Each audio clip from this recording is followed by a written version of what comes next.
together. And it's what the majority of Americans like you want to hear, clearly. You see, a recent Harvard-Harris poll finds that the bulk of Trump's policies are receiving strong support among big majorities in this country. And Democrats don't know quite what to do about that, other than mindlessly repeat the narrative that the sky is falling and the world is on fire. For example, strategist James Carville is still out there, believe it or not, looking much like the supervillain Skeletor, making some whack job predictions like this one. This is what I believe. I believe that this administration, in less than 30 days, in the midst of a massive collapse, in particularly a collapse in public opinion, it's going to be easy pickings here in 6 weeks. Just lay back. Relax. He's also the guy that said Kamala Harris would win in a landslide. But this is all the Democrats have left, waiting and hoping that Donald Trump and the administration will self-destruct. You see, they're rooting against America by doing this, trying to keep everyone distracted from the fact that their own party is washed up and looking like it's been left for dead. In case you haven't noticed, liberals and progressives are running around like chickens with their heads cut off, quite clearly. They have no leader, really. Kamala Harris was supposed to be their knight in shining armor, remember? A woman of color sent to save them all. She failed miserably. Can you even imagine our nation under her leadership? Here is her latest word salad from this week on the fires that ripped through California. Goes through your mind when you see this? You're here, you're now seeing it up close. It's not only seeing it, Alex, you can smell it. You can feel it, right? So it's seeing it with our eyes, and many people have seen it. You all are covering it. But to literally be on the ground here, you can smell the smoke that was here. You can feel the toxicity, frankly, of the environment. You can feel the energy of all of the folks who are still here on the ground. Yeah, you can just smell it. And you know what I smell? Failure when I hear you speak. That's what I smell. Ugh. Really brilliant, anyway, from the supreme leader of the Democrats, I guess. You can tell the reporter didn't have any idea what she was talking about or how to even respond. Meanwhile, the Democrat Party cannot figure out what the future of that party even looks like. Do they continue down this same path of failure, identity politics, and rage bait to cater to the radical portion of their base, or do they try to remember what the interests are of the average American? I don't know. Bill Maher says Democrats are doomed if they continue focusing on crazy fringe issues like all this trans nonsense. There are also really important surgeries that people get for their heart, and they go wrong, and somebody dies. And nobody says we must stop the cardiologists. No one says we must stop the surgeons. We say, let's... That's your analogy? You want the government to ban gender-affirming care for kids? You want to lose every election. Just keep coming down on the side of parents coming in second in a who gets to decide what goes on with my kid contest. Yeah. Instead of taking that advice, though, Wisconsin's governor, Tony Evers, he's a real prize, just rolled out, as you know, these proposals for his state to change gender-specific terms like, mother. A very offensive term, mother, mom. Yeah, not anymore. It's now going to be inseminated person. I mean, it's so absurd you can't even make up that kind of ridiculousness. Or father's going to be natural parent. I should say that the father should be the inseminator. I mean, if you're going to be that ridiculous, reducing women to nothing more than an inseminated person, he should be ashamed of himself. You can't make this stuff up, folks. It's so horrid. If they're not pushing insane gender ideology, they're ranting and raving about the president of the United States and the policies that a majority of Americans like you and I support. Trump derangement syndrome is causing actual bodily harm now. Here's Jon Stewart losing his mind and some blood along the way while trashing efforts of DOGE. Watch this fiasco. And 10 is all of them, right?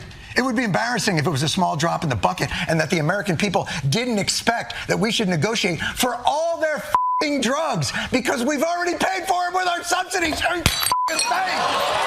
Come on!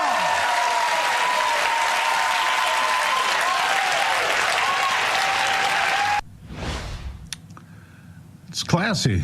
Might want to settle down there, John. Boy, you're getting a bit old for these 5-year-old temper tantrums, but it's cool. He thinks the rage bait is what sells the views on his program. Nothing else does. But other networks are starting to figure it out. They're reportedly trying to tone down all the attacks against President Trump, and average Americans too, because they attack both. Executive producers told hosts on The View to back off of all the anti-Trump rhetoric. In fact, not sure what they'd have left to talk about if they did that. I mean, what would Whoopi do? Just sit there and be quiet? Over at MSNBC, Killjoy Joy Reid has been booted, as you know, from her spot on the network. She went full meltdown while sticking with the script that got her booted in the first place. They never, ever learn. Here it is. My show had value, and that, I'm sorry, that what I was doing had value.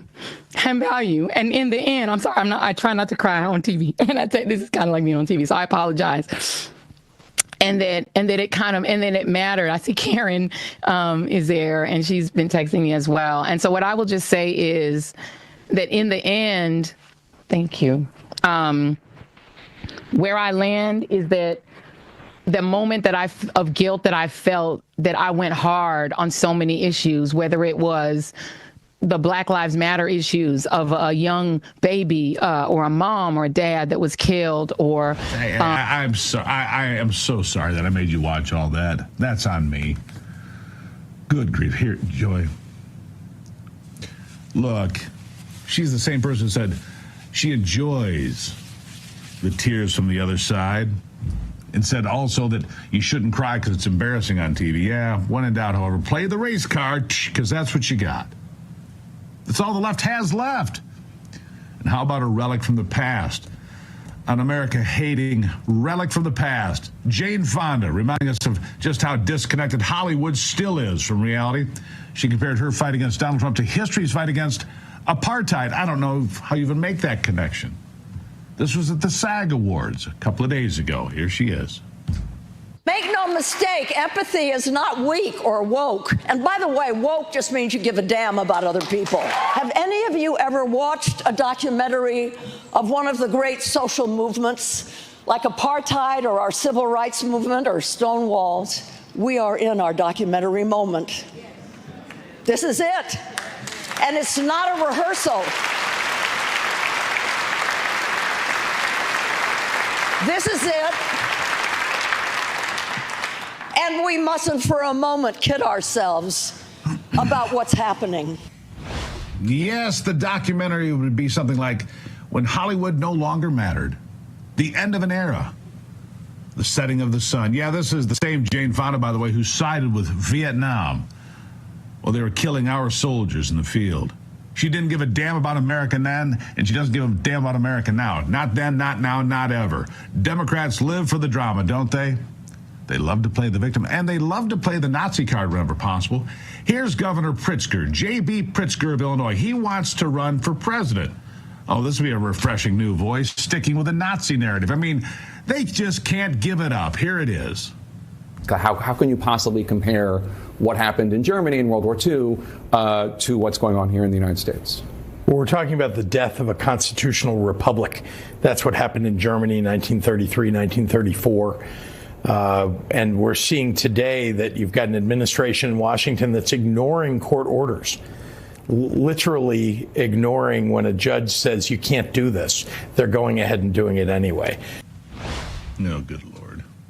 You notice he doesn't mention the judges that have sided with Trump and his policies and his administration. You know, Democrats are getting desperate when they resort to comparing Trump to Hitler. I mean, there is no comparison to Hitler or the Nazis. Anybody that does that, that's lazy, intellectually dishonest and lazy. Of course, they've been doing that since Donald Trump came down the escalator for the most part. Boy, if he had been a Democrat, they'd have loved him, but no, not this. It didn't stop Americans from voting for him in 2016 or 2020 or 2024, right?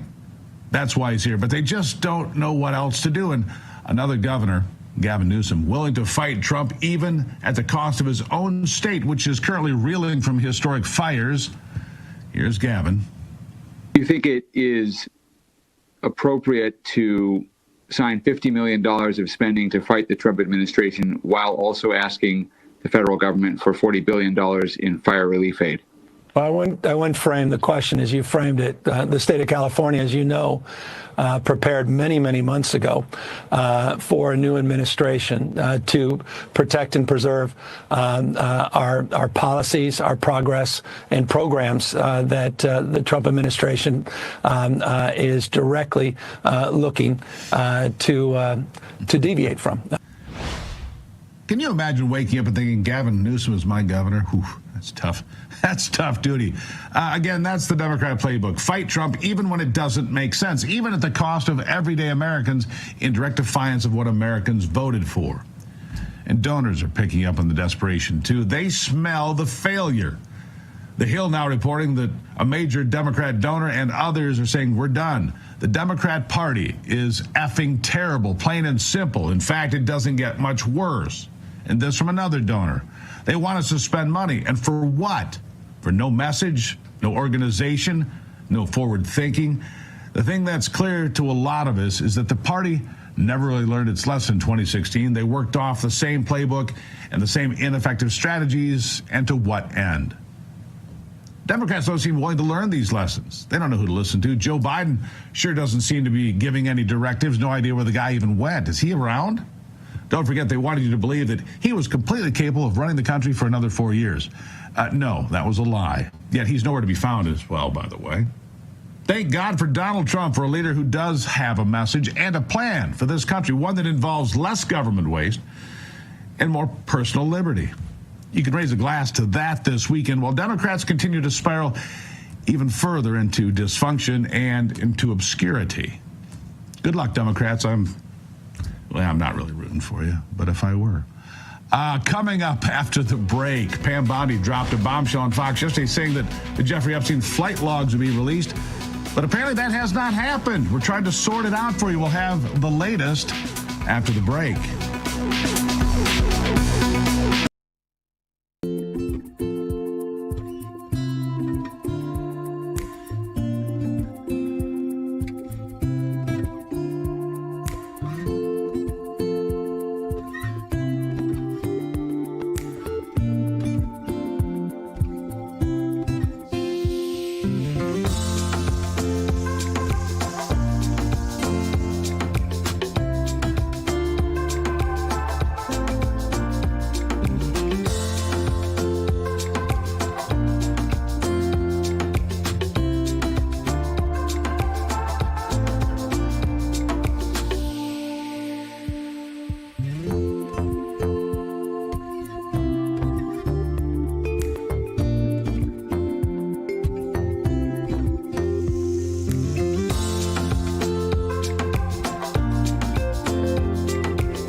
right, there's a lot going on today when it comes to the Jeffrey Epstein files, so let me just tell you where we are on this. We were told last night by Pam Bondi, she said on Fox News, that the Justice Department planned on dumping a big batch of Epstein documents. We were promised it was going to happen today. So a couple of hours ago, we saw a bunch of conservative media leaving the White House with binders that said Epstein Phase 1, but nobody's released a single name. We haven't learned anything, apparently. And now the New York Post is reporting that the only thing that was put in there was apparently a phone list. Well, that's not what we were promised. And there's more, because there's a letter from Pam Bondi, but I want to get my next guest in here, Steve Gray, retired FBI agent, because there's plenty to go through. Steve, thank you for taking the time here. Let me just say this. I want to read a little bit from Pam Bondi's letter that just dropped here a little bit earlier today. Basically, she's saying that the FBI has stonewalled her, that what she asked for was not delivered. So she says this in the letter. This is to Kash Patel, by the way. And I believe they're friends, but here's the deal. By 8 a.m. tomorrow, February the 28th, the FBI will deliver the full and complete Epstein files to my office, including all records, documents, audio and video recordings, and materials related to Jeffrey Epstein and his clients, regardless of how such information was obtained. There will be no withholdings or limitations to my or your access. And she also went further in the letter and said this: I'm directing you to conduct an immediate investigation into why my order to the FBI was not followed. You will deliver to me a comprehensive report of your findings and proposed personnel action within 14 days. I think Pam Bondi is a little pissed off, Steve, as am I, frankly. We were told this binder was coming out. You were told the same thing. What's your take? Yeah, and I agree. And she has a right to be extremely upset, because not only does it make the Trump administration look bad, it also makes the Justice Department look bad. The problem is that New York handled this investigation. An office I worked at for 23 years. I'm very familiar with the people within that office. I'm very familiar with the people that conducted the investigation in that office of the Epstein case, and also the search of all of the computer files. I can tell you this. At the time that was all going on, the chatter in the office, at the New York office, was at the highest it had ever been. Usually when there's a big case, there's a lot of chatter. This was the most chatter I'd ever heard of coming out of any case, which means that there's a lot of evidence out there, and that evidence needs to be brought forward. The problem is that the director of the FBI in New York is James Dennehy. And I talked about this last night on Grant's show, that there's a lot of Comey soldiers out there. These are individuals that are protecting James Comey. They're protecting their own selves. And unfortunately, James Dennehy, the assistant director of the New York office, is a Comey soldier. And he's going to protect Comey, he's going to protect Ray, and he's going to protect himself. My belief, and this is only my belief, I believe that they're trying to dump as much evidence as they can before they bring it forward to protect a lot of individuals. Yeah, but here's my question. Was Pam Bondi caught flat-footed today? Did she know what was in these binders? I mean, there was a lot made of the binders being released. She said it on Jesse Waters' program last night. Here comes the binders. We wait for it. Several, conservative media faces and names were out there, including our own Jack Posobiec here from this network out there. But from what I understand from the New York Post, it's nothing more than a phone book. Well, the phone book doesn't tell you anything. That doesn't mean anybody. Just because you're in the phone book doesn't mean you went to the island. Doesn't mean you went to his estate in Florida. Doesn't mean you went to his estate in New York, right? It doesn't mean any of that. It means nothing, basically. It's an interesting data point for an FBI agent like yourself, or former agent like yourself. And it's an investigative tool, but that's all it is, right? This doesn't tell us anything. No, it doesn't tell us anything at all. And Pam Bondi said last week that she had the Epstein list on her desk. She must have read it at some point between last week and this week. And last night on the news, she said she was going to release the file, which to me means she's going to release the entire file. But that didn't happen. And I don't know. And I said this last night, too. She's an experienced attorney general. She's an experienced attorney. For her to be making these statements and not have that full information in front of her, and then make the statements to the American public, I think it makes her look bad. It makes the Trump administration look bad, and it makes all of the people that are involved in this case bad. They need to release everything, and they need to release it now because they told us they would. Now, I would give them leeway if they were trying to, say, contact all of the victims, but she told us last night that all of the victims, per the law, federal law, that all of the victims in this case were contacted. So there's no reason why she can't release this entire file. Right. Let me be clear about this, Steve. And I appreciate your experience in the FBI, and some of these people are no better than Christopher Wray, as you pointed out. But let me be clear about this. I do trust Kash Patel. I do trust Pam Bondi, and I think she put this. And look, I can't confirm the authenticity of this letter, although it's appeared in several places. So at the moment, I'm going to assume that it's accurate and real. But I will say this. These are two very serious people who have America's best interests in mind and in their hearts, and I believe they will get to this. And so this is a little dust up along the way. That's fine. But we want to know who the monsters are. Democrats, Republicans, I don't care who you are. If you're a monster that was at Jeffrey Epstein's island, you have no place in the political world. You probably have no place in polite society. Many of you should probably be in prison, if the truth be known. We're going to get to that part. Steve, I'll give you the last word. Well, and I agree with you, 100%, that I trust Pam Bondi, I trust Kash Patel, I trust Bongino in handling this, but they're wading into a pool of individuals who are used to lying and covering up, and these people are extremely and have a lot to lose. Don't forget that part, Steve. They have a lot to lose. They're at a corner. Go on. Yeah, absolutely they do. And they need to get to the bottom of this. I think they will. I think that even if they have to start firing individuals, they will get to the bottom of this. They'll get all of the evidence out. But they need to get done sooner than later because they told us they would. Yeah, exactly. And we're going to hold them to it. Steve Gray, I appreciate you being here. I'm sure you'll be back in the conversation sometime soon. Your experience is indispensable in this conversation, sir. Thank you very much. Thank you, Steve. I appreciate it. All right, coming up after the break, an important event is coming up March 3rd. I'll tell you what it is straight ahead on America's Voice Live.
exclusive preview of an important upcoming event shaking the nation. Election integrity call live from Trump International. It'll be taking place Monday, March 3rd at Trump International Golf Club, West Palm. This gathering will bring together key figures in the fight for election security and integrity, including General Michael Flynn, Brian Swenson, and many other influential leaders in this fight to make sure that your vote counts every time. And well, they don't get to pack and stack the deck. From impactful discussions to strategic networking and even a golf outing, this event promises to provide exclusive insights into actionable strategies for safeguarding our election. Joining me now to tell me about it is Steve Stern, the COO of theflagshirt.com. Steve, nice to see you again. Well, I'm glad to be here, and you're the first show I'm showing on today and telling everybody about it. We'll be on a few after you and a few tomorrow and a few Saturday. And I wanted to be on yours first because you always back me up on this thing, and this is huge. And a lot of people don't understand what we did, but I got many, many texts and emails after the last election, especially from Susie Wiles, saying what we did and bringing the people together to let them know what to do on election security, election integrity was so important. So a lot of people say, well, we won the election. Why are we doing this? Well, the important thing is we got 2025 coming up for governors, and we got 2026 coming up for the House. Yeah. The Senate. No question. And, you know, the biggest, hold on one second. This is live then? Okay, hold on, Steve. We got to go to Donald Trump. He's with Keir Starmer, the UK Prime Minister. We'll go to it right now. Today it's my privilege to welcome the Prime Minister of a very special place, the United Kingdom, to the White House. Prime Minister Starmer, you've been terrific in our discussions. You're a very tough negotiator, however. I'm not sure I like that, but that's okay. Very, very special person. The Prime Minister and I have gotten off to an outstanding start. The U.S. and U.K. have a special relationship, very special, really like no other, passed down through the centuries. And we're going to keep it that way. We're going to keep it very strong as it is. Very importantly, I was just notified by letter from King Charles that he's extended through the Prime Minister a historic second state visit to the United Kingdom. And that's a great honor because it's never happened before. One person has never been extended that honor, and I really do call it an honor, but it's not for me, it's for our country. It's respect for our country. So I just want to thank you, and I want to thank King Charles. Thank you very much, and we accept. I don't know if the media is going to follow us. I have a feeling they might. Okay, thank you very much. Appreciate it. I'm pleased to say that the bust of one of the Prime Minister's greatest predecessors, Winston Churchill, is now back in the rightful place in the Oval Office, and we're very proud of it. Our meeting today and the various breakout sessions we had were tremendously productive. Most importantly, I provided the Prime Minister with an update on our efforts to end the bloody and horrible war in Ukraine with Russia, which would never have happened if I were president. That was not going to happen. I promise you that. After 3 years of hellacious conflict, approximately 1 million Ukrainians and Russians have been senselessly killed, but the number, I believe, is much higher than that. Countless schools, hospitals, towns, and beautiful ancient churches have been absolutely obliterated. To begin the process of ending this spiral of death, I had historic back-to-back calls with President Putin, very successful calls, I might add, and President Zelensky, and my team also spoke with the Secretary General of NATO on numerous occasions, and we're working very hard to get that war brought to an end. I think we've made a lot of progress, and I think it's moving along pretty rapidly. And I want to thank all of the people that are here that have been working on it. And we'll let you know what happens. It'll either be fairly soon or it won't be at all. In addition, this week I met with President Macron of France, as you know, and held talks with members of the G7. Tomorrow, the progress toward peace will continue when President Zelensky visits the White House. He'll be here tomorrow in the early part of the day, and we'll be signing a historic agreement that will make the United States a major partner in developing Ukraine's minerals and rare earths. And oil and gases, and we have a great understanding. I think it's going to be great for Ukraine. We're going to be at the site, and we'll be digging. We'll be digging. Dig we must. A big utility in New York con us, and they used to have a sign, dig we must, and we will be digging. But much of the European aid to Ukraine has been sent in the form of loans for which they expect to be paid back, and we didn't have that honor under the Biden administration. He sent money, or just sent it, money after money after money, and never had any knowledge of ever seeing it back. Maybe $300 to $350 billion, but under the breakthrough agreement, very unusual, which everyone said was difficult to get, but it's really very good for Ukraine and very good for us. The American taxpayers will now effectively be reimbursed for the money, and hundreds of billions of dollars poured into helping Ukraine defend itself, which by and of itself is a very worthy thing to do. We've paid far more than any other country, and with most of our support, it's been paid in military, the finest weapons anywhere in the world. This includes vast amounts of military hardware, ammunition, and various other things that we now have to start rebuilding our own stockpiles. Additionally, the minerals agreement will provide the basis for a more sustainable future relationship between the United States and Ukraine, and thus stimulate the long-term prosperity that will help the Ukrainians rebuild their country. It's been demolished. And the ruined infrastructure. The infrastructure, as you know, is in very bad shape. In just over 1 month, our administration has already achieved more progress toward peace than years in the other administration where they did nothing toward peace. They didn't understand what was happening. Our approach is basically common sense. As I said, so many of the things that we do are based on common sense. If you want peace, you have to talk, both sides.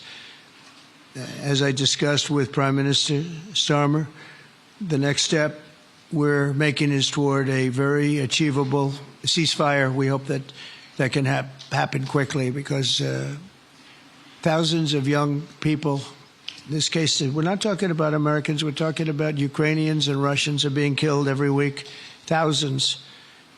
And it's a rough battlefield. It's a flat piece of land, and the bullet only stops when it hits somebody. And this week, I saw the reports, and it's I don't even want to say what they are, but thousands of people, young, vibrant people died. And we want to stop that. Senseless. Should have never happened. This will lay the groundwork for a long-term peace agreement that will return stability to Eastern Europe, and hopefully ensure that such a terrible war will never happen on European soil, or for that matter, anywhere again. It's a horrible thing that's going on. The disaster in Ukraine shows exactly why it's so important for the United Kingdom and other NATO partners to make large investments in their defense capabilities. In many cases, 4% or 5% of GDP would be appropriate.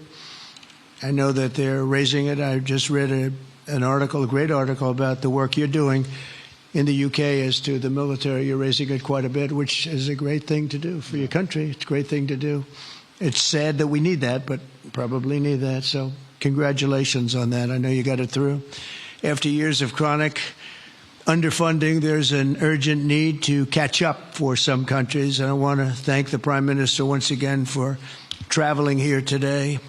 Working together, I believe that we'll once again demonstrate the power of our country's unique friendship. This is indeed a unique friendship. It's been many years, and I think it's only gotten stronger, and we will make sure that it stays that way. We're going to have a great trade agreement. One way or the other, we're going to end up with a very good trade agreement for both countries, and we're working on that as we speak. I think we'll have the confines. I think we'll have something maybe even in terms of possibilities agreed to very shortly. JD's working on it, Vice President, and Scott, and I'm just looking at this all from Mike. You're going to work on it. Everyone's going to work on it. We'll see if we can do something pretty quickly, but we're going to make some great trade agreements with the UK and with the Prime Minister. and it'll happen very quickly. So I just want to thank you again, and please thank King Charles for the invite, and I look forward to you giving our acceptance on behalf of the United States of America. Thank you very much, sir.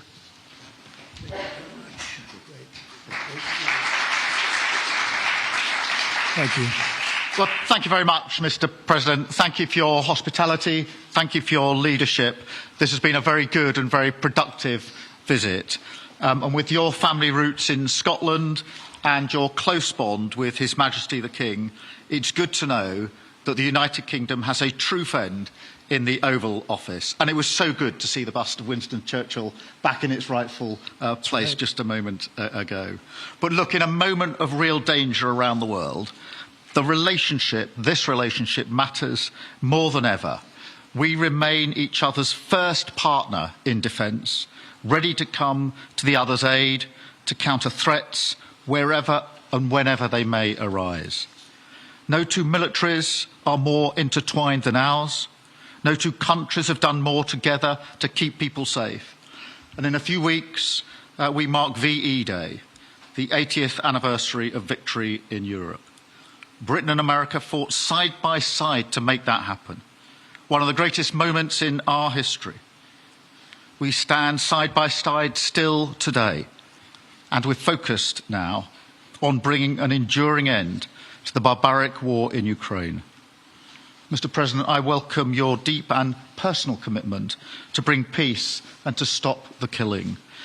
You've created a moment of tremendous opportunity to reach a historic peace deal, a deal that I think would be celebrated in Ukraine and around the world.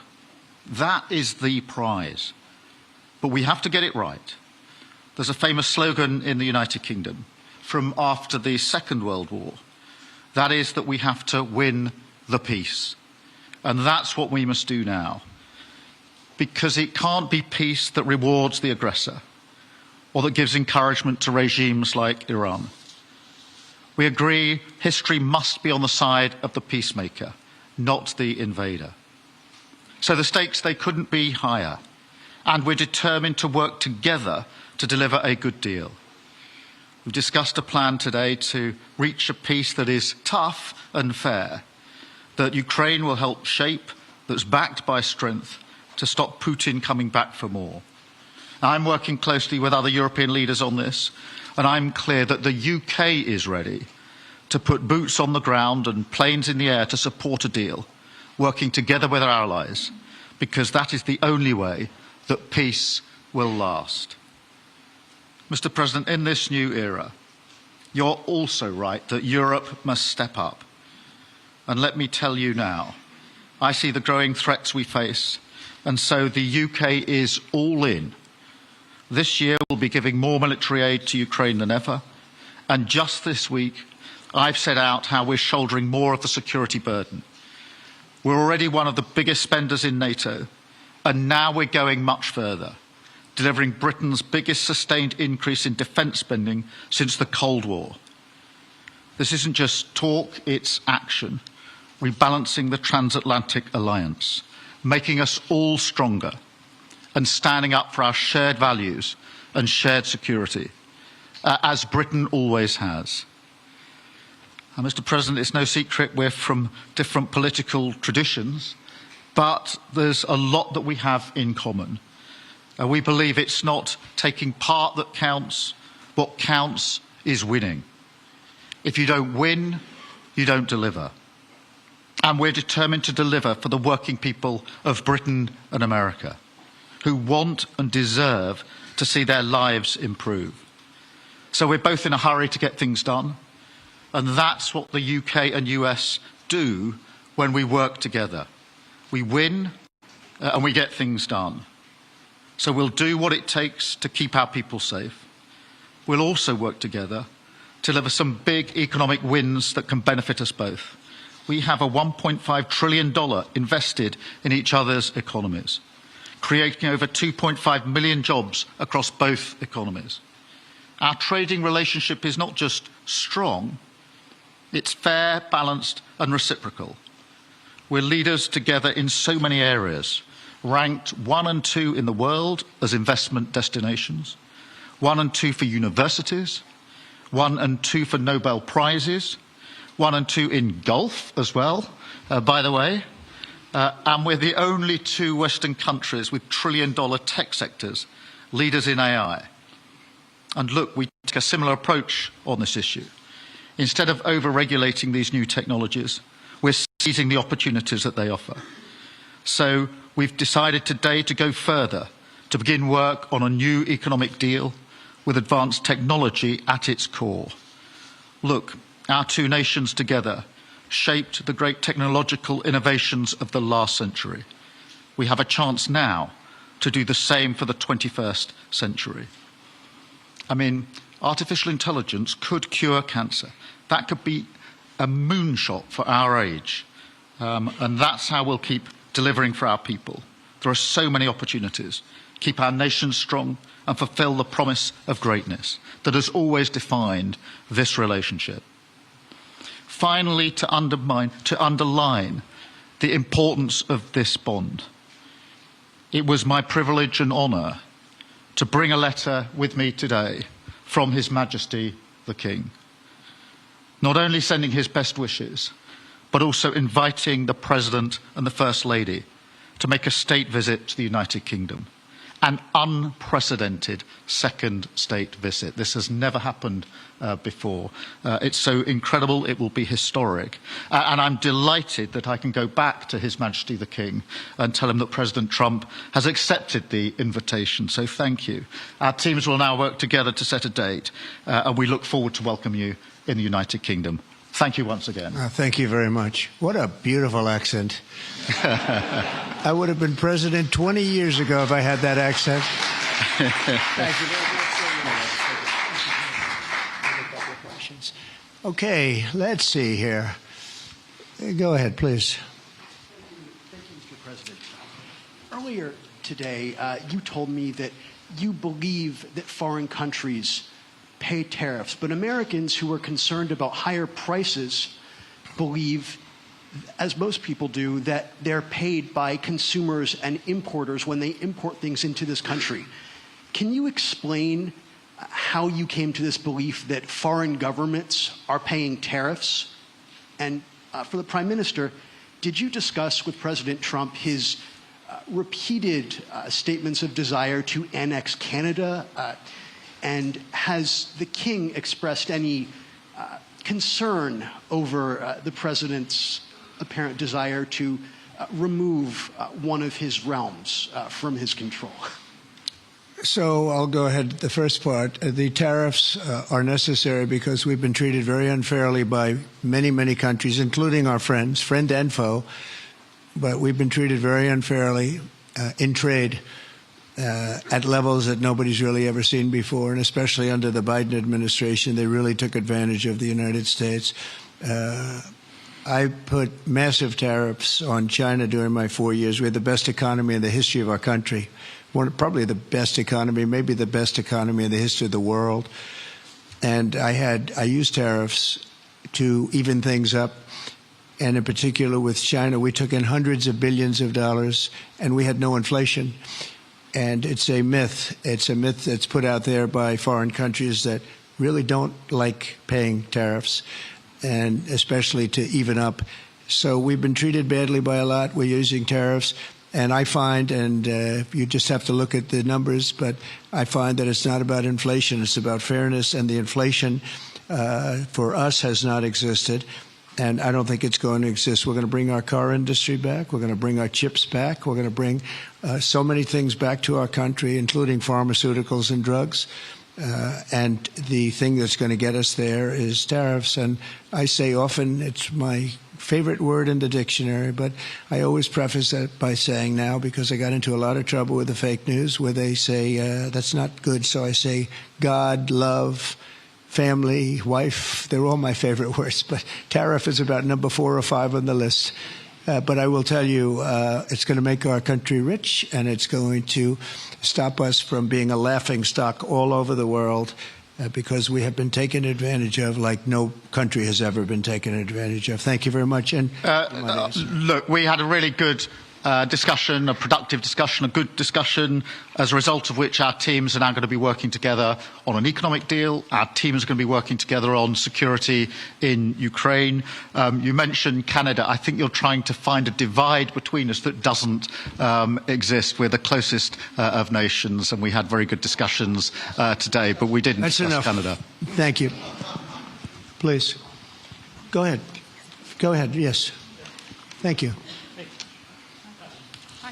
Hi, Natasha Clark from LBC. Mr. President, you've said you're working on a new trade deal with Britain, which we of course welcome. President Obama once said Britain was at the back of the queue for that trade deal. Where are we now? When do you think we're going to see that? And Prime Minister, the BBC has today admitted serious flaws over the recent Gaza coverage, suggestions of payments made to people linked to Hamas. Does the BBC still have your trust? Thank you. Well, they didn't do well with President Obama. He never got a lot of things done, and he didn't get a trade deal done that was of any importance or magnitude. We've had great discussions on trade, and I think we're going to have a deal done rather quickly as it can be done. We're going to have something, I think, rather quickly. We expect to do that. Okay? Please. On the BBC, look, I've been concerned about the programme in question. The Secretary of State had a meeting with the BBC. I think it was yesterday, it could have been the day before. Thank you. Jeff, go ahead. Thank you, sir. Pardon me. Mr. President, do you support Article 5 of the NATO treaty? And are you concerned that it might be triggered if European peacekeeping forces end up in Ukraine? I support it. I don't think we're going to have any reason for it. I think we're going to have a very successful peace, and I think it's going to be a long-lasting peace. And I think it's going to happen hopefully quickly. If it doesn't happen quickly, it may not happen at all.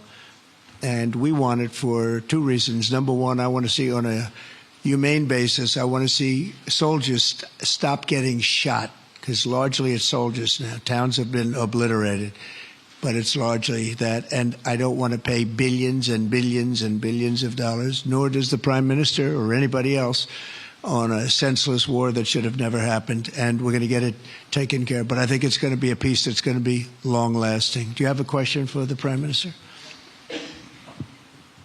Thank you. Mr. Prime Minister, you were asking the President today about a backstop for Europe if the peacekeeping force ends up in Ukraine. Did you feel like you got a satisfying answer for yourself and for Europe? And Mr. President, if you want to comment on that as well, please do. I felt we had a very productive discussion. Obviously, as the President says, the deal has to come first. But yes, our teams are going to be talking about how we make sure that deal sticks, is lasting and enforced. So our teams will be talking about that. Okay. Please, Blue. Mr. President, some experts think it could take more than a decade to mine the precious minerals from Ukraine. How much should the U.S. expect to receive, and when do you expect to see that come to fruition? Well, we're never going to know that answer, but by our being in Ukraine and doing the exploration and also the digging and taking the rare earth, which we need in our country very badly, we'll be doing a substantial amount of work, probably about at least what we have in there, and we hope to be able to do that. You never know when it comes to that. You know, you dig and maybe things aren't there like you think they're there, but we'll be spending a lot of time there. It'll be great for Ukraine. It's like a huge economic development project, so it'll be good for both countries. Okay? Please. Prime Minister, excuse me, Prime Minister, you've talked about putting British soldiers' boots on the ground in Ukraine in the event that President Trump succeeds with his peace deal. But can you do that without a firm assurance that America will have our back in the form of some kind of security guarantee were Putin to breach that agreement? And, Mr. President, tomorrow you're seeing President Zelensky to sign this deal on minerals and energy that could be hugely important to the United States. Will you take the opportunity to apologize to him for calling him a dictator while praising Vladimir Putin, who is a dictator? Well, Robert, let me start by saying I've been really clear today and previously that I think that European countries, including the United Kingdom, need to step up in our own defence and security. We've been doing that in recent days. You saw the announcement we made on spending just the other day. In addition to that, I've made it clear that the United Kingdom will play its full part in ensuring that if there's a deal, and we hope there is a deal in Ukraine, that is a lasting deal that sticks. And we're obviously working with other European countries on that, France and NATO in particular. But I think I'm hosting 18 countries on Sunday to further our discussions. You heard from the President this morning that, as historically has always been the case, we have each other's backs. And today we've been talking about the deal, how that will be a lasting deal, and coming out of this, our teams will now be talking in detail about that. And I think we're going to have a very good meeting tomorrow, 11 o'clock, and I think we're going to have a very good meeting tomorrow morning. We're going to get along really well, okay? We have a lot of respect. I have a lot of respect for them. We've given them a lot of equipment and a lot of money, but they have fought very bravely, no matter how you figure it. They have really fought. Somebody has to use that equipment, and they have been very brave in that sense. Yeah, please, go ahead. The ceasefire deal is nearing an end this Saturday, and there's been some worry that phase 2 might never get there. Do you believe that phase 2 of the ceasefire in Gaza will come to fruition? And have you spoken to Netanyahu about it? And for the Prime Minister, this peacekeeping deal has been pushed forward by the UK and France as well. Have you been in discussions with any other European countries to join this initiative? And are you expecting Commonwealth countries to also join the effort? Thank you. So we're working very hard in the Middle East and Gaza and all of the problems, and it's been going on for years and years and centuries and centuries. It's a tough neighborhood, but it could be a very beautiful neighborhood, and I think we're going to come up with some pretty good solutions. But phase 1 is almost complete. We've had some people that have been very seriously injured, very seriously hurt, both physically and mentally. They've come out of there very, very, and some of them in very, very bad shape. It's shocking. Many young people aren't in bad shape. Young people are strong, healthy. They don't die. People have come out dead, young people and old people. It's a rough situation, but I think we're going to make it much better. And I think that we've had a huge impact on that since we've been in just the 4 weeks. I think we've had a huge impact on Gaza, the Middle East, and we have some pretty good talks going on concerning lots of other people that are going to make it better. So we'll see what happens. Nobody really knows, but we'll see what happens. But I think we've had a very positive impact. Prime Minister? Yeah, on the question of the European countries, yes, I've spoken to a number of countries, particularly in the last few weeks. We had a meeting in Paris last week. I've got a meeting on Sunday with 18 countries to further our discussions. Obviously, we've been talking quite intensely to our French colleagues and to NATO, but to other countries as well, because, as I say, I think it's important for European countries, including the United Kingdom, to step up and do more in the defence and security of Europe and our continent and the United Kingdom, and we'll do so. Well, we're talking to a number of other countries. Thank you. Yes, in the red, please. Pink red. Flaming red. Is it me or her? Go ahead. Okay, thank you, Mr. President. A question on Ukraine. Number one is, if you're not considering the security guarantees, are you open to other forms of, for example, intelligence cooperation with Ukraine? And Mr. Prime Minister, President Trump has proposed a plan for Gaza. Does this fit into the two-state solution that the UK held for a long time? Do you see it fit into your general Middle Eastern strategy? Thank you so much.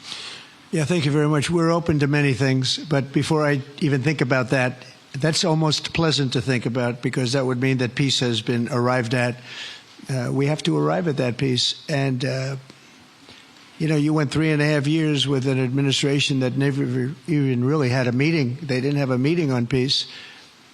And there was no prospect of peace. I think, frankly, Russia wanted to go through the whole long, deal. I don't think they do anymore. I don't think they do. We had a very big impact on that whole situation.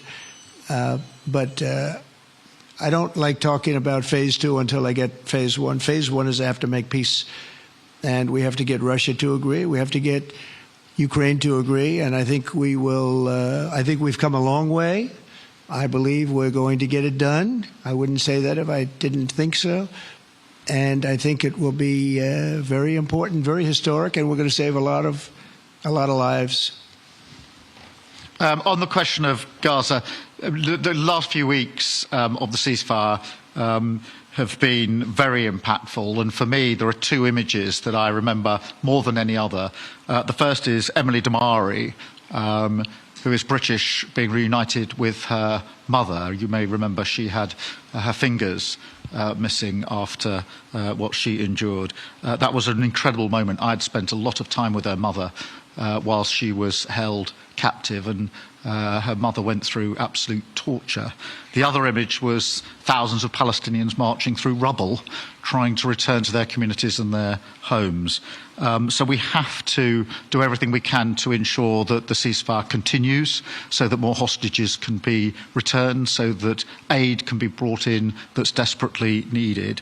And we need to allow Palestinians to return and to rebuild their lives, and we must all support them in doing that. And yes, I believe that the two-state solution is ultimately the only way for a lasting peace in the region. And think of that. She came home with her fingers and part of her hand blown off. That's terrible. How bad does it get? And we had others that came home in much worse shape than that. Yeah. It's a terrible situation. Please, yes. Thank you. Mr. President, did our Prime Minister persuade you not to put tariffs on the UK? And if I may, Prime Minister, do you think that Vladimir Putin is a man who will keep his word? Thanks. He tried. He was working hard, I'll tell you that. He earned whatever the hell they pay him over there. But he tried. I think there's a very good chance that in the case of these two great friendly countries, I think we could very well end up with a real trade deal where the tariffs wouldn't be necessary. We'll see. But he earned whatever they pay him. He earned today. He was working hard at lunch, and I'm very receptive to it. I think we, in all fairness, in all seriousness, I think we have a very good chance at arriving at a very good deal. JD and Scott and Howard, all the people are working on it, and I think we have a good chance at arriving at a deal that could. All right, folks, you're watching President Trump entertaining Keir Starmer, the UK Prime Minister at the White House. Let's dip back in and we'll talk about it when they finish. Are pretty well rehearsed and pretty well known, and my concern is that if there's a deal, and I hope there is a deal, that it must be a lasting deal, that it's not a temporary measure, and that is why I think it's really important that Putin knows that this deal, a historic deal, which I very much hope comes about, is there, and it's a lasting deal, and that we're able to deal with any inclination he has to go again or go further. I think we'll have two deals. I think we'll have a deal on ending the war, and I think we're going to end up with a great trade deal with you. And it's an honor to be with you, and I want to thank everybody very much. Thank you very much. Thank you. Thank you very much. Thank you.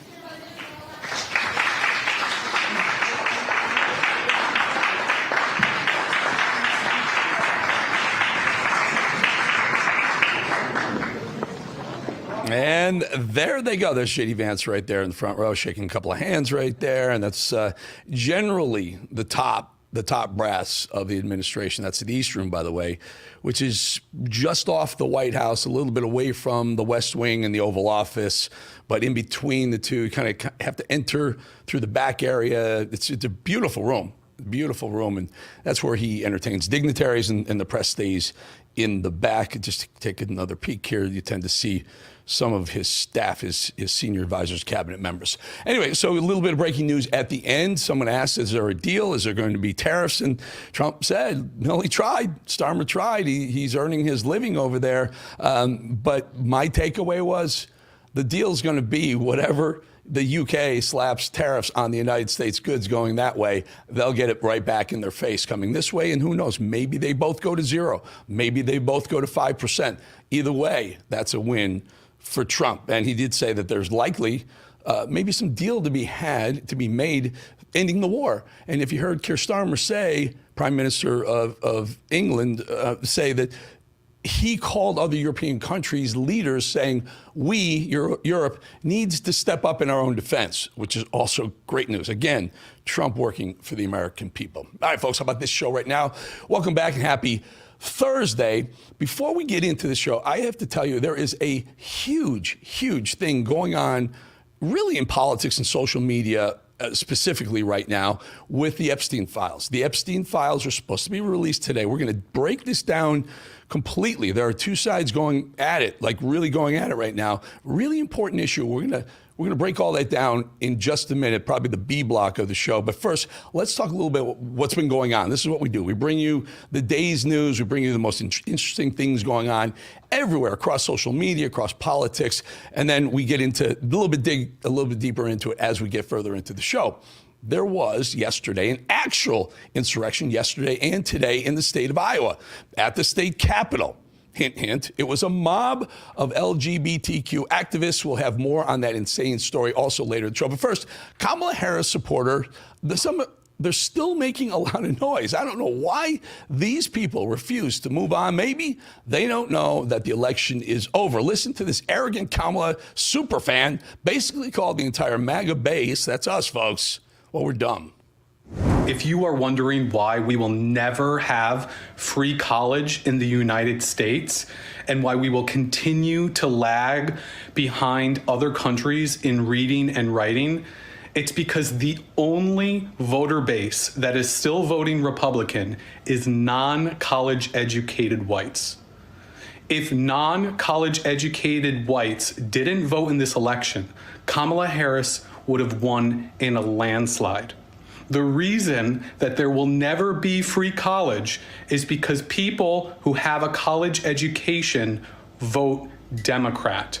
And the only way the Republican Party can stay in power is by making sure that as few white people get a college education as possible. So whoever this dumbass is, I'll say it, this dumbass is, do the math. 83% of the country is whites, and all white people aren't college educated. You can't remove, whatever it may be, 60% of the voters in America just so that your candidate could win. I mean, it's insane. It's like saying, well, if black people didn't vote, Trump would have won even bigger. Yeah. No, you know what? Dip, you know what?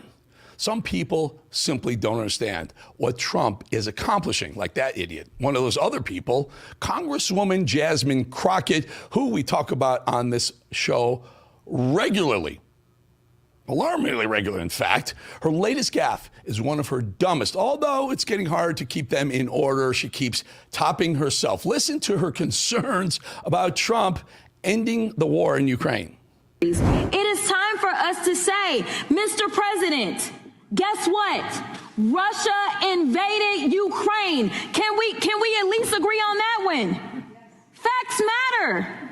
Y'all, this is literally potentially putting us into an international crisis. We may be heading towards the next world war because we have a president that wants to pal around with Putin and wants to do everything to make him feel good, including lying about who invaded who. Jazzy Jazz, losing her mind. I don't know, maybe, just maybe some of that $200 billion we're sending over to Ukraine that no one can seem to find because what's his name, Zelensky, says he only got $75 billion, so we're still looking for $125 billion. Maybe some of that's coming back to these Democrats who are so ticked off about not sending more money to Ukraine. I mean, what has it really done? What is it real? $200 billion that we've already spent. Has Ukraine defended herself? Is the war ending? No, it's just a money pit. And for you to say that negotiating with Putin, the one who's got clearly the upper hand in the war with Ukraine? That's who you want to negotiate with. Crockett? Well, one person that doesn't seem concerned at all about Trump's leadership is Floyd Mayweather. Yep, the boxer. The outspoken boxing legend even labeled Trump the greatest of all time, the GOAT. Listen. I'm happy, but we're never happy. When we had Trump before, we didn't appreciate him. But I think Trump is a great president. Actually, he's the best president in my eyes. He's the best president we ever had. Great businessman, and that's what it's about. Yeah, and the way the days cabinet thing, you probably went around here. It was really phenomenal. To the point you talked about, putting together a great team. Yes, put together a fantastic cabinet. Trump has done an amazing job, and a lot of people around America are upset. But no matter who goes in the White House, we're always upset. Right. And I think Trump is the man for the job. He's the best president in my eyes. Floyd Money Mayweather, that is really an endorsement. The full-throated Trump is the GOAT from Floyd Mayweather. Wow, that's tremendous. That wouldn't happen, Trump 1.0. It's a new sheriff in town. Federal employees are now required to actually work for their paychecks for once, which of course they all hate. As you may recall, Elon is making government staffers send an email detailing what they accomplished every single week. Well, here's one federal worker who compared sending this email to living in North Korea. Today, I responded to the email that we received as federal employees asking us to report 5 things that we accomplished last week. I'm not worried about my 5 things. I have plenty of things to report. I did plenty of work last week. But the feeling of just like absolute existential dread that I felt typing out a response to that email is something that I wish I could convey to everyone, because it felt like such a glimpse into the reality that they are trying to create. And it was terrifying. The feeling that I felt responding to that email was such a glimpse into a possible future here, a probable future here if we don't do something about it. It felt so scary and so heartbreaking. It felt much like I would imagine living in a place like what I always imagined North Korea to be like would be like. Number one, can that young lady lay off the Ritalin just a little bit? Just cut the dosage down a little bit, maybe in half or so. So what? Elon wants you to say what you did to earn your paycheck. You went 3 years working from home, and I'm sure you didn't do squat. And so all these little liberal crybabies are whining because for once they got to work for their paycheck. Good. Bye-bye. Go be a barista at Starbucks, lady, and take all the Ritalin you want. Maybe get my coffee faster. Canada is a mess, an absolute mess. Instead of focusing on fixing their country, this is the focus of Canadian politician Jagmeet Singh. I also believe we need to ban Donald Trump from attending the G7 summit. Donald Trump should not be welcome here. Why would we invite someone who has threatened our very democracy, our very sovereignty? Why would we invite someone who has threatened our economic well-being? Why would we invite someone who threatens our allies and threatens the world's stability? Why would we allow a convicted criminal into our country? Why would we invite someone who has such disdain for multilateral organizations? Instead, what we should do is use the G7 summit as an opportunity to work with our allies on a plan to resist Donald Trump and his dangerous threats to the world. I can't wait till it stays a G7 summit with the United States, Jagmeet, and also maybe a G8. Trump is actually talking about bringing Russia. What do you think of that? Russia back into the G7. Make it G8 like it used to be. Make G8 great again. Jagmeet. Tampon Tim Walz still losing sleep over the election that they got smoked by. Remarkably, he still can't wrap his head around the fact that he and Kamala lost badly to their glaring lack of solutions. That's the reason, and ideas and policy. Oh, and by the way, their complete incompetence. Instead, here in 2025, this clueless man believes he personally threw the election by taking the bait and trolling Team Trump about the migrants who are eating people's house pets. How in God's name did the party of the working class lose the working class voters to this billionaire who's clueless? And again, I wish there was some grand scheme amongst these guys. This is all about tax cuts. And damn, if we didn't give them every other side issue. Again, I will kick myself that I got sucked in. I bet you I spent 3 or 4 days, maybe longer, not clowning, but just hammering them over the eating dogs and cats because it was so ridiculous. And I took that hook, line, and sinker. No, Timmy, you lost because you're the governor who made the boys' rooms in high schools in your state require to have tampons dispensed, and people didn't want that, Timmy. And by the way, they do eat dogs and cats. They do. I don't care. They're eating the dogs. They're eating the cats. They're eating the pets of the people who live there. Ohio Democrat Marcy Kaptur dropped one of the worst takes yet about our friend Elon Musk. Listen to this ridiculous perspective. Mr. Musk has just been here 22 years, and he's a citizen of 3 countries. I always ask myself the question, with the damage he's doing here, when push comes to shove, which country is he loyalty to? South Africa, Canada, or the United States? And he's only been a citizen, I'll say again, 22 years. 22 years is a long time. It's amazing that Democrats will go to war for the citizenship of illegals who've been here for 22 minutes. Yet Elon, he's been here for 22 years, is American citizen, basically making him an alien in their eyes. And by the way, Joy Behar, I'll see if I can scramble the soundbite by the end of the show, but Joy Behar had to retract and apologize for a comment she made, just like that person did right there. Kaptur is her name. Marcy Kaptur, Ohio Democrat. Well, we'll see if we can get that by the end of the show. I always find it remarkable that Democrats are allowed to say the most ridiculous things whenever and wherever they want with no recourse whatsoever. Listen to crooked Chucky Schumer basically threatening Donald Trump on live television, no less. You take on the intelligence community, they have 6 ways from Sunday at getting back at you. So even for a practical, supposedly hard-nosed businessman, he's being really dumb to do this. What do you think the intelligence community would do if they were motivated? I don't know, but from what I am told, they are very upset with how he has treated them and talked about them. Ooh, they are very upset. There's no, by the way, Cash is going to clean house at the FBI. Dan Bongino and Cash at the FBI, the intelligence community is going to start to be intelligent again, folks. When we come back, I'm going to promise, as promised, this whole Epstein file debacle that's happening right now. We'll break it down in just 2.5 minutes.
that nice? Look at Miami. That's just so beautiful. That's downtown. That's like right around Brickell, if I'm not mistaken. That's just a wonderful shot there, Andy. Way to go. Way to go. It is Brickell.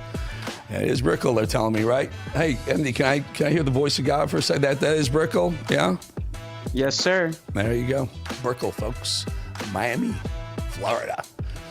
All right, so there's this huge thing brewing right now. Remember, we were supposed to get the Epstein files, and we're supposed to get the Epstein files today. In fact, everyone has been waiting for these Epstein files, not just flight logs. We've seen most of the flight logs. We want the full Monty, the full boat of Epstein, client list, who the abusers were, who these disgusting human beings were, and we were supposed to get it. We keep hearing we're going to get it. So there's a little bit of brouhaha going on right now because apparently it's been released partially. But in the meantime, we've been told we're getting it today. Take a listen to Alina Habba. With media, and I said, I think America needs to remember one thing. We are going to be promises made, promises kept. But when you're dealing with victims, and by the way, this is a perfect example of a case that was vetted, that went through trial, that had testimony, and was prosecuted the right way. I don't preemptively attack. That's just not the way I operate. But in this case, in Epstein's case, it is incredibly disturbing. We have flight logs, we have information, names that will come out. Is it going to be shocking? I don't see how it's not shocking that there were so many individuals that were hidden and kept secret and not been held accountable. Let's talk about the reverse. I believe in accountability. So you have to now go through your process. Now, I won't say they're guilty until they go through their time in court. But again, now it's time for accountability. We have seen for so many years, Pierce, in this country, many investigations, subpoenas, testimonies in Congress, et cetera, et cetera. But there's a general frustration with accountability. We take it halfway, we don't take it home. And I really believe that now with Cash and Pam, there will be accountability. Right. Okay. So good. We're going to get all of this information, not just some of the stuff that we've seen and not redacted, highly redacted stuff. We want to know what was going on and who the creeps were that were doing it. Pam Bondi also said that. Now, I understand it's been on Pam Bondi's desk. This whole file has been on her desk for quite a while, but take a listen. A lot of people are wondering, because you said last week that you have the Epstein files on your desk, when can we see them and what's taking so long to release them? I do. Jesse, there are well over, this will make you sick, 200 victims. 200. So we have, well over 250 actually. So we have to make sure that their identity is protected and their personal information. But other than that, I think tomorrow, the personal information of victims. Other than that, I think tomorrow, Jesse, breaking news right now, you're going to see some Epstein information being released by my office. What kind? Are we going to see who was on the flights? Are we going to see any evidence from what he recorded? Because he had all of his homes wired with recording devices. Yeah, what you're going to see hopefully tomorrow is a lot of flight logs, a lot of names, a lot of information, but it's pretty sick what that man did. Okay, well, we'll along look with for his that. co-defendant. Absolutely, and he had help. That's for He sure. sure did. Okay, fair enough. We agree. It's very sick what he did, but we need to see this. We've been waiting to see this. The flight logs we've seen. I've seen Bill Clinton's on a bunch of them. Bill Gates is on a bunch. I got that. All right, we got that. What I want to see is what Jesse Waters was just talking about. There's video, allegedly, of several of his homes. He had townhouses in New York. He had Palm Beach, a huge home in Palm Beach. He had the island in St. Thomas, Epstein Island, which they were flying to. Who were they? Who was flying there? What was going on there? We need to see this, okay? So we're waiting to see this, and we've been told we were going to see it today. A little bit of walking back at the end of that soundbite with Pam saying we'll see some. So here's what happened today. Everyone's been waiting. Take a look at this picture of influencers at the White House. So that's DC Drano. You probably know him. A couple others you may know. I think Jack Posobiec is in that group as well. So there's some influencers who got what they call now phase one. Now, we were all understanding that we're going to see the whole file. phase one. And so there's this whole online thing going on, like, why would you release it to a handful of influencers, and why wouldn't you release the whole thing? What's going on here? So some people, anti-Trump people, are saying maybe they don't have the goods. Maybe they promise the goods, but they don't actually have them. Personally, I think they do. I don't know why they're releasing it this way. I mean, it never works this way. It's just, it's such a letdown when you do it this way. Release the whole thing and let us read through it. Let's just power through it and see what we can find. That's what journalists do. It's just kind of weird that every journalist didn't get it. I'm not questioning their methods. They may have a great idea for it, but I will tell you it's creating quite an uproar. I'll give you an example. Laura Loomer online is livid. She said, this level of deception is nothing I'd expect to see, something I would expect to see from the Biden administration. And then she said, I love how independent journalists who worked hardest to break all of the stories that actually made a huge impact on the campaign trail were not invited to the White House. No one would even know about Judge Merchan and Judge Ergen's conflicts if it wasn't for her, Laura Loomer's reports. She's right. She's right. It should have been released to everyone, I do believe. Now, in the aftermath of this fighting back and forth, the influencers who got the document are thanking the transparency. The people who didn't are saying, where's the transparency? And these are on the right. And so the left must be happy because they're sweating bullets, because I'm sure that client list is riddled with Democrats. Anyway, so just a little while ago, a couple hours, maybe an hour ago, a letter from Pam Bondi, Attorney General of the United States, to Kash Patel, the FBI director, and I'm reading it. Dear Director Patel, before you came into office, I requested the full and complete files related to Jeffrey Epstein. In response to this request, I received approximately 200 pages of documents, which consist primarily of flight logs, Epstein's list of contacts, and a list of victims' names and phone numbers. We had all that, folks. We've had that. We've seen most of that.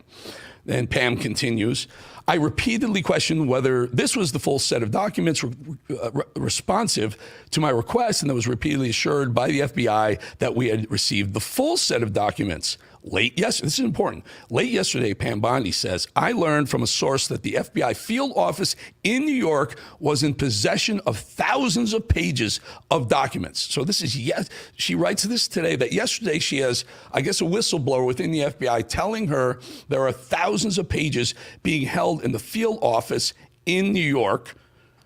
And she said, and I spoke yesterday to Kash Patel, you were just as surprised as I was to learn of these new documents, this new information. By 8 a.m. tomorrow, February 28th, the FBI will deliver the full and complete Epstein files to my office, including all records, documents, audio and video recordings, and materials related to Jeffrey Epstein, his clients, regardless of how such information was obtained. I'm directing you to conduct an immediate investigation into why my order to the FBI was not followed. You will deliver to me a comprehensive report of your findings and proposed personnel action within 14 days. I appreciate your immediate attention. I look forward to continuing to work with you and serve our president. Pam Bondi to Kash Patel. Kash works for Pam. Remember, the FBI is under the purview of the Department of Justice, which is overseen by the Attorney General Pam Bondi. So it's heating up within the ranks, even of the right. Again, I'm just for transparency. I'm not picking a side here. I just want both sides to get their act together, both sides of this debate. Influencers who got the documents, influencers who didn't.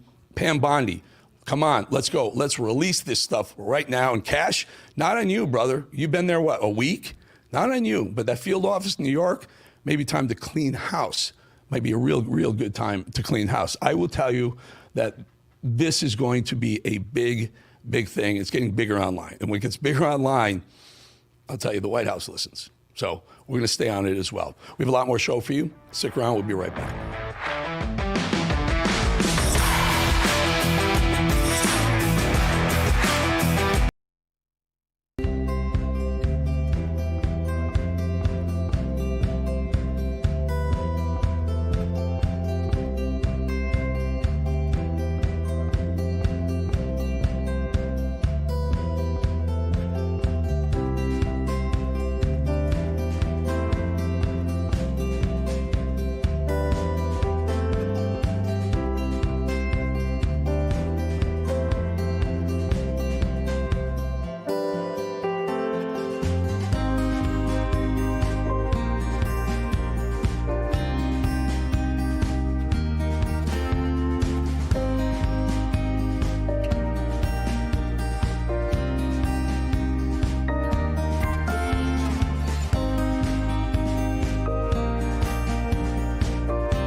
Look at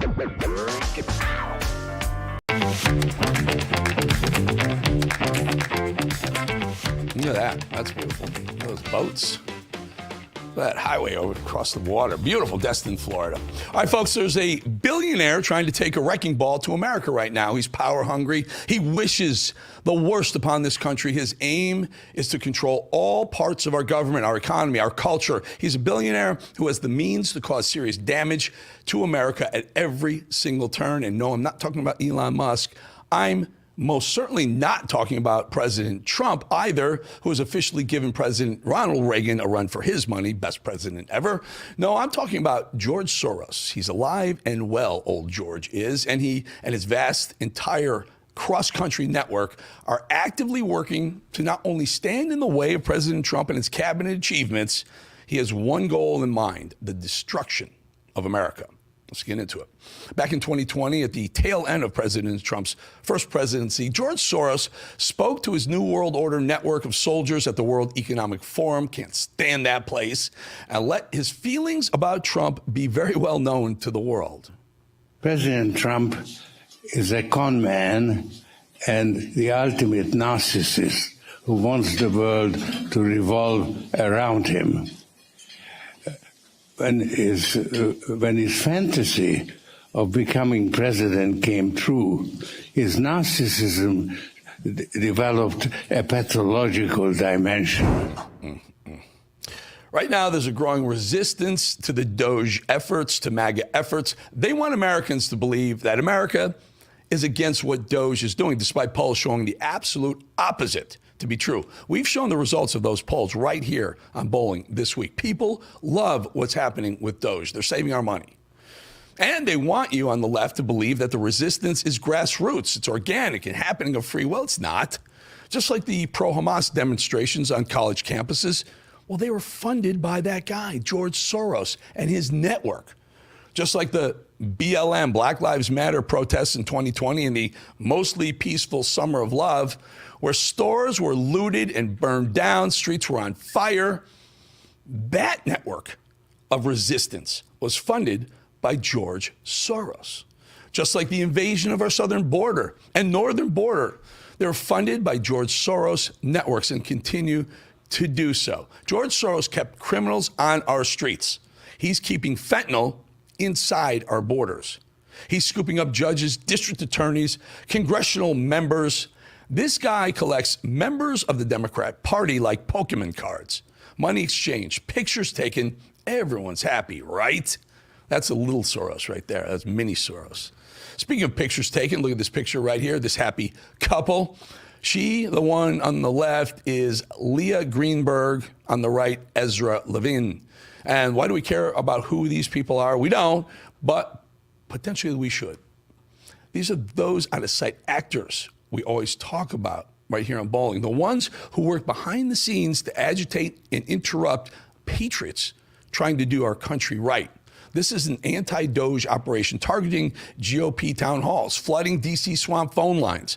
They have the funds to do whatever the hell they need to do. They have millions, at least $11 million, most of that coming from George Soros. Oh, and Lee Greenberg's parents worked for Barack Obama because his tracks are never too far behind anything that really is mucking up America. Barack Obama.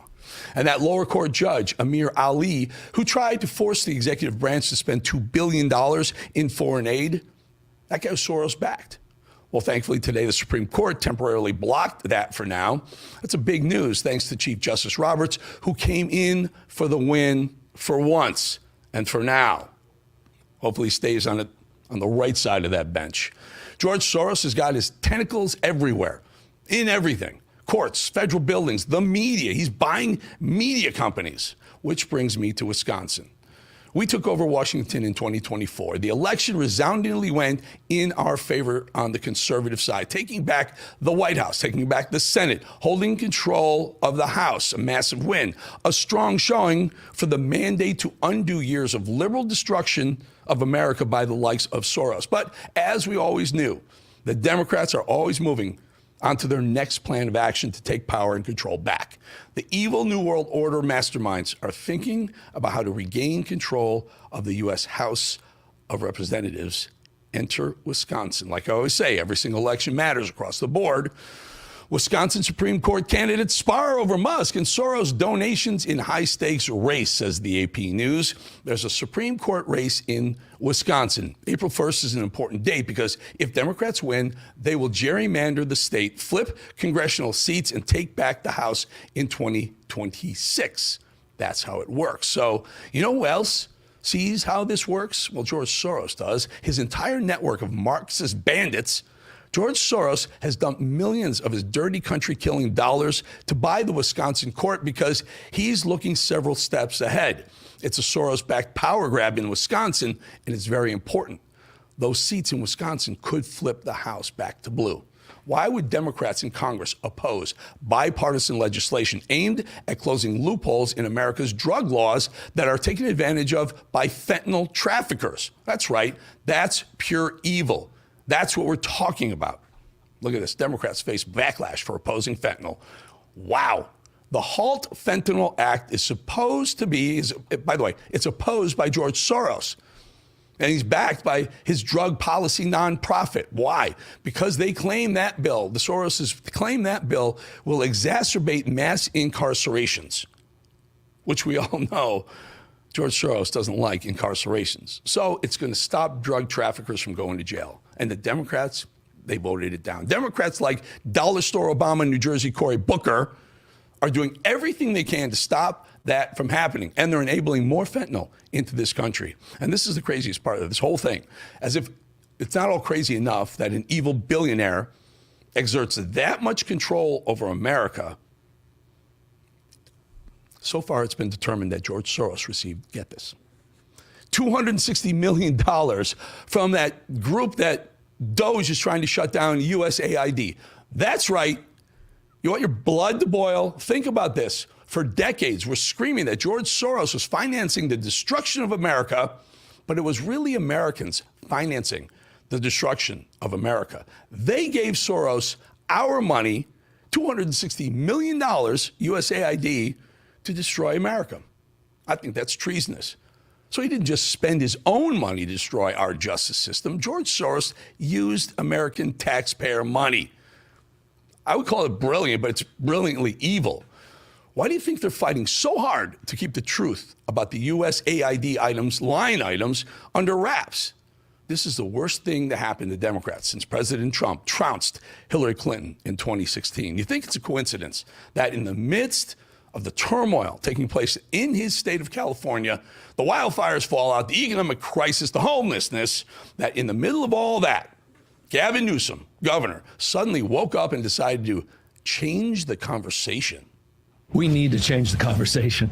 And that's why I'm launching a new podcast. That's right. He's trying to change the conversation. This is the Gavin Newsom podcast, brought to you by George Soros. Gavin is such a good little soldier in the New World Order. Evil and destruction delivered to California with a smile and really slick, shiny hair. Don't forget, the invasion of our country was masterminded by George Soros. This is what he does. The invasion of our southern border is the stuff of Soros's dreams. He wants an open border.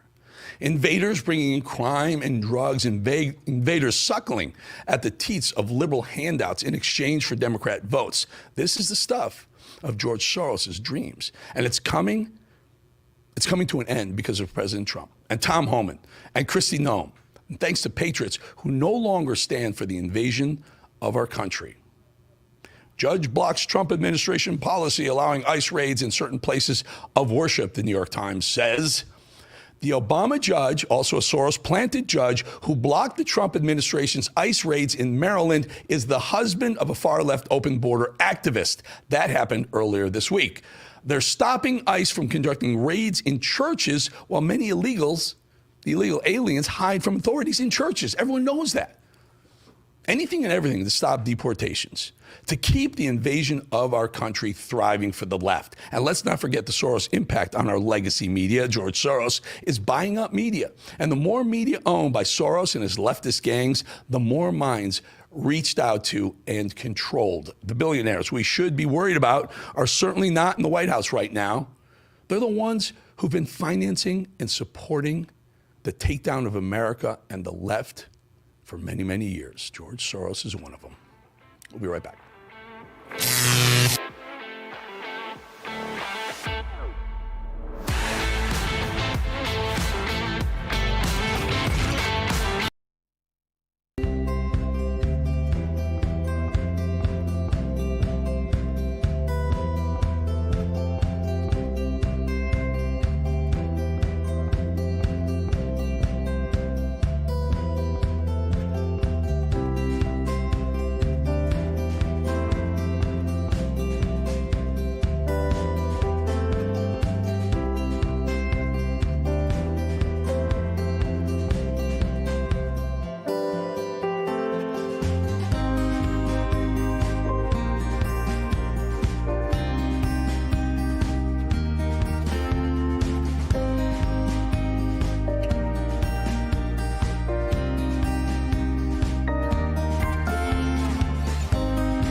That's nice. That looks beautiful, that one. The Englewood. I have no idea where Englewood, Florida is, but it looks beautiful. Yeah, wonderful. All right, folks. The IRS is the largest collection agency in the world, and with April 15th fast approaching, it's more aggressive than ever. In 2025, enforcement has ramped up, and if you owe back taxes or have unfiled returns, waiting is not an option. The longer you do, the worse it gets. Ignoring your tax troubles is the worst possible thing you can do. April 15th marks another tax year that has passed you by. Getting ahead of this now is the smart move, but never contact the IRS alone. Instead, let the experts at Tax Network USA handle it for you. Why? Because not all tax resolution companies are the same. Tax Network USA has a preferred direct line to the IRS, meaning they know exactly which agents to deal with and which to avoid, with proven strategies to settle tax problems in your favor, whether you owe $10,000 or $10 million. Tax Network USA's attorneys and negotiators have already resolved over $1 billion in tax debt. Talking with one of their strategists today is free. Stop the threatening letters, stop looking over your shoulder, protect yourself from property seizures and bank levies. Don't let the IRS control your future. Call 1-800-905-8000 or visit tnusa.com/RAV. April 15th is just around the corner. Act now before the IRS acts first. There you go. Oh, guess what? As promised, this is why these guys are great. These producers are wonderful. We have that Joy Behar clip that got her into some trouble and how she had to backpedal. Take a listen. We're going to put them both together. But remember, she took a shot at Elon Musk. She lied. And it clearly in the break, which we don't show you the break, but when she comes back, you see the cut. She's been told to apologize. Watch. Elon Musk kisses his butt and strokes his tiny ego or big ego, whatever it is, and he doesn't get to do. He can take a nap while the guy was not born in this country. Who was born under apartheid in South Africa, so has that mentality going on. He was pro-apartheid, as I understand it. He's a naturalized citizen. Right? Now. He's a naturalized citizen. Now he's a naturalized citizen. Oh, really? How did he do that? Did he come over the border legally? He had an H-1B visa, I believe. He flew in. Yeah, he allegedly overstayed that visa. Yeah, but I think this is just perfectly wonderful for Trump. He can take a nap and let this foreign agent, an enemy of the United States, do his job. I was just going to say that now I'm getting some flack because I said that Musk was pro-apartheid. I don't really know for sure if he was. He grew up at that time when apartheid was in full bloom before the great Nelson Mandela fixed that. He was around at that time, but maybe he was, maybe he wasn't. He might have been a young guy, too. Might have been. So don't be suing me, okay, Elon? Gosh, Joy Behar, you clown. Elon Musk was born in like 1982 or so, 81, 82, 83, and through there. Apartheid was over in 94. So what, a 10-year-old? 10-year-old became some huge apartheid proponent when there's no proof of that at all? I'm glad your producers got in your ear and said, you better walk that back because Musk will probably sue you for that. And I think that's what we saw earlier in the show as well. All right, folks, what DOGE is finding out is far worse than we could have ever imagined. USAID has been actively sending money to terrorist organizations. Listen to this. Mr. Roman, are you aware that we are sending $40 million a week to the Taliban? Yes, sir. Can you name other instances of foreign aid going to terrorist organizations?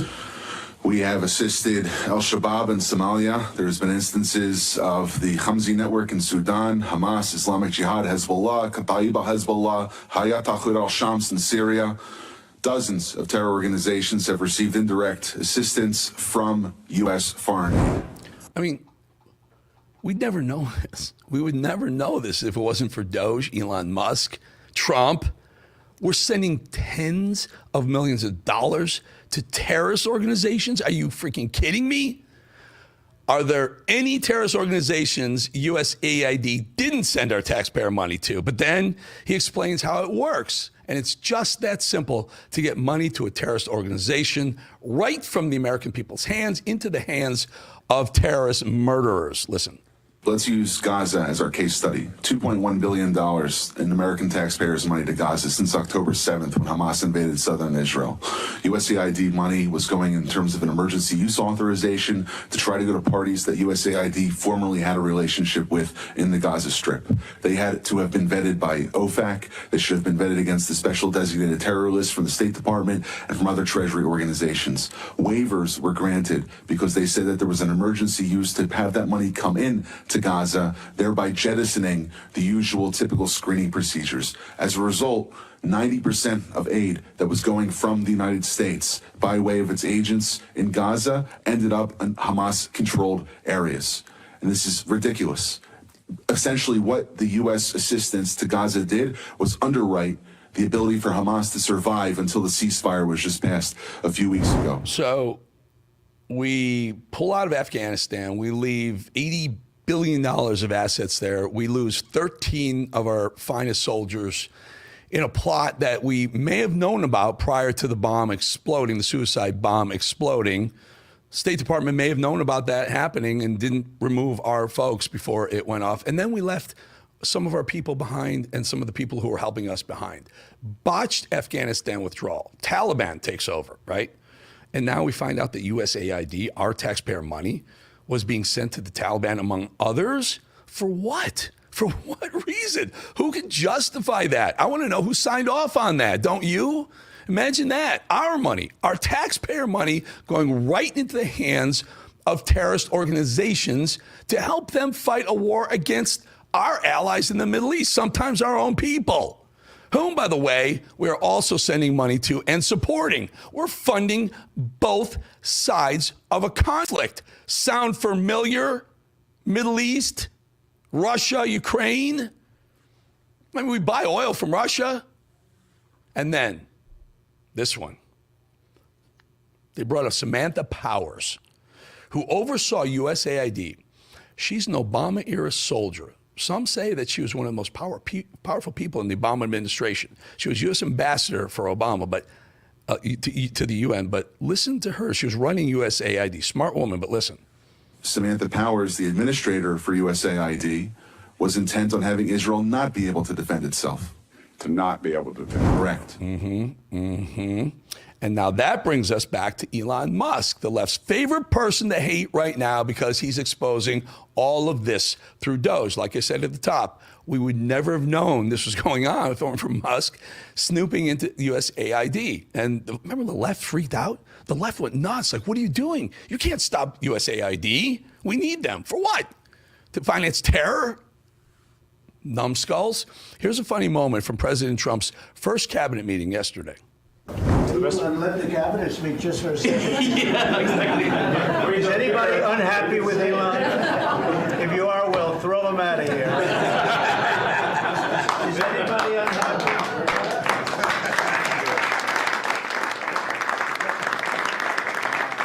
They have a lot of respect for Elon and that he's doing this, and some disagree a little bit, but I will tell you, for the most part, I think everyone's not only happy, they're thrilled.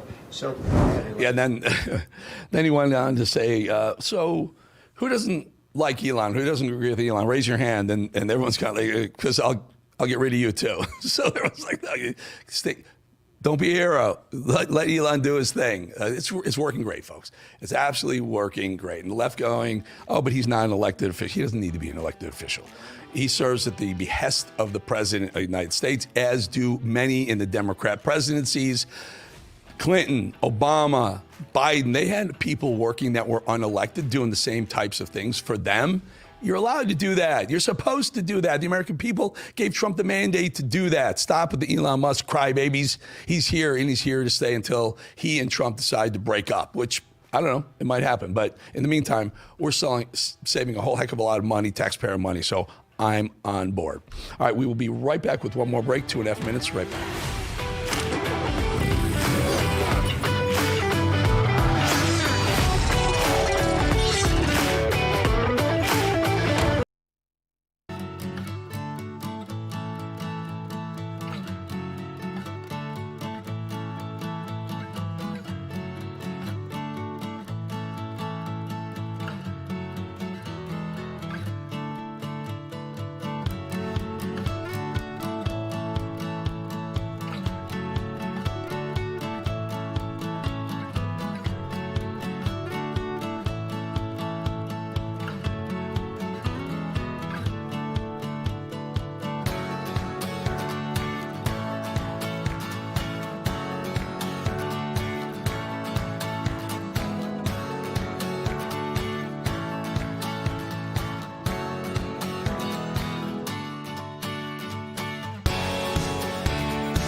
going to have to use the voice of God. Can I get the control room camera, and can I hear the fellas in the control room? Okay, all right. MD, my friend. MD. Yes, sir. Who thought it would be a good idea to put New York City for a bump-in shot? I did. That was your call? That was my call, yeah. You mean the very liberal, Mayor Adams' liberal blue city of New York City. All we've shown the folks is beautiful beauty shots of Florida, and we're going to go out on a New York City shot of the Empire. Put that. I'll go back to Florida, don't worry. Put that picture up for a second. Let me put that picture up. MD. Who wants to live there? Give me Miami or something, just so we can set the tone here at the end of the show before we leave. You have Miami? Can we do another one? Give me something Florida. I'll take I got that. a roof cam. Roof cam, West Palm Beach. Beach. I'll take that instead. All right, folks. Told you about this at the top of the show. There's nothing that the Democrats love more than an insurrection. They love to complain about what they think happened on January 6th, and apparently they love to participate in actual insurrections when their radical demands aren't met. Now look at this insane footage from Iowa where a mob of angry LGBTQ plus IAZLO activists literally stormed the state capitol. Those are LGBT folks, the trans group storming the state capitol. Now, if that were January 6th, what are they going to do to them? I mean, maybe wondering what the heck are they going to do? Well, all these weirdos, who are they mad about? Well, Iowa took a step towards normalcy and removed gender identity from the state's Civil Rights Act. Obviously, the state's mega liberal population didn't take that news so well and took it upon themselves to storm the state's capital. I wonder if anyone on the left will be calling for arrests or extended prison sentences or house raids, court dates. That, folks, was an insurrection. But, they never see it that way. I don't know. It's incredible how they're such hypocrites on the left. They're absolute hypocrites on the left. All right, that's it for the show. But I want to let's bring in Natalie. Natalie, would you come in first? Folks, you bring in Natalie. And you're going to host the War Room today, is that right? That I am. Under better circumstances. I usually have to do it when Steve's in prison, so it's always a good day when I'm just filling in for him temporarily. And that is a great point. Steve Bannon in prison is a disgrace. It's a disgrace to the Biden administration, the Department of Justice. Thank God they're cleaning up in D.C. now. Natalie, but I wanted to bring you on a little bit early because there's some new polling out on Trump and betting. Not polling, betting. I'm a bettor. I spend a lot of time in casinos. I enjoy betting. And I think the money is better than polling because people aren't going to lose their money, whereas pollsters, they can tweak things the way they want to on polls. So, Natalie, I'm going to ask you a little bit. I'll ask you what you think is more likely or less likely. So, the over-under on Trump's approval rating on April 1st, which is a month and a couple of days from now, April 1st. So 45.5% is where the betting lines are. So as many people above and below 45.5%. Where do you think his approval rating will be in another month and a few days? Above or below 45.5%? Definitely above. I agree with you. That's the easiest question. Definitely above. Will Trump complete his first full term? Will he make it through his full term? Wildly in favor, minus 300. So 3-1 odds, meaning he will. You have to pay 2-1 odds to say he wouldn't. I mean, most likely it's going to happen. Trump will be impeached before 2028. Again, heavily favored to no. Trump and Melania will divorce before 2026. What are your thoughts on that one? I don't think so, and I think back to the impeachment stuff and the question about his term, if he'll finish it. I think the real question they should be asking is, will he run for a third term? Is Trump 2028 going to actually materialize? You're going to create a lot of people are going to go. Yeah, correct. Which couple will file for divorce first? The Obamas or the Trumps? And the Obamas are massive favorites. What about that one? I think that's so easy. Obviously, the Obamas. By the way, the real tell, when Barack Obama posted the anniversary picture of them, he posted a picture where he looked better than she did. For a guy to do that, that's like a death knell for a relationship. Maybe he doesn't care. And by the way, to not go to Jimmy Carter's funeral and the inauguration, come on. Something better to do, Michelle? Will Trump meet Putin before April? So another month or so. You think Trump will meet Putin? Well, yeah, we got the Zelensky meeting on Friday tomorrow, so I think it would only make sense that a Putin meeting, who knows, maybe the two of them will happen before April. You know, it's about even money on that. Yes is minus 110, no is minus 130. A little bit more skewed towards yes before April. That'd be great news. Bitcoin. Will the U.S. control the Panama Canal before 2026? And these are 2026 because the fear would be that if the House goes back to Democrats, that he wouldn't have the power to do everything he's doing right now. So do you think he gets the Panama Canal before 2026? I think so. I hope so. And frankly, the way they're dominating the global stage, I think we should be talking about Gaza, the Gulf of America, everywhere. It seems like they're dominating every sect of land that exists that's up in question territorially. I got one more for you. How much will Trump offer for Greenland? How much money? And there's a number that they come up with. $1.5 trillion. Natalie, I'm going to leave it there. I think we're going to get Greenland. I think we're going to get Canada's 51st state. And I don't know, Panama Canal, what's next? What else? I don't know. Gulf of America. And they say we're isolationists, right? Right. Absolutely insane. Eric, congratulations on the new show. Thank you for having me on just briefly. I hope those predictions age well. I think they will. I like them. I like them, Natalie. Good talking to you. It's all yours now. War Room, folks. Likewise. We'll see you back here tomorrow at the same time. And War Room Posse, thank you for letting me fill in today. We're going to bring the show in real quick. We obviously have a packed show. Mike Benz, Raheem Kassam, Mike Davis, all things Epstein, Ebola, you name it. But let's bring the show in real quick. And then you got an opening rant. This is the primal scream of a dying regime. Pray for our enemies, because we're going medieval on these people. Here's not got a free shot on all these networks lying about the people. The people have had a belly full of it. I know you don't like hearing that. I know you try to do everything in the world to stop that, but you're not going to stop it. It's going to happen. And where do people like that go to share the big lie? MAGA media. I wish in my soul, I wish that any of these people had a conscience. Ask yourself, what is my task and what is my purpose? If that answer is to save my country, this country will be saved. War Room. Here's your host, Stephen K. Bannon.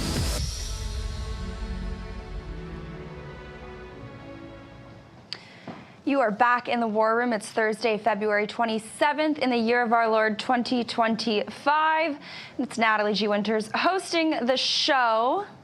Feels good to be back. It's been a while. Been a few controversial White House stories, shall we say, and I guess today is no exception. Now, we're going to get into some Rachel Maddow pandemic weird fear-mongering stuff, but before we do that and we bring on all the guests we have, I want to put up a tweet on screen because, you know, in this show, we are all about calling out and holding these feckless, weak, loser congressional Republicans who love to run around with their strongly worded letters, though in this case, all we got was a strongly worded, funny, cutesy tweet, and act like they're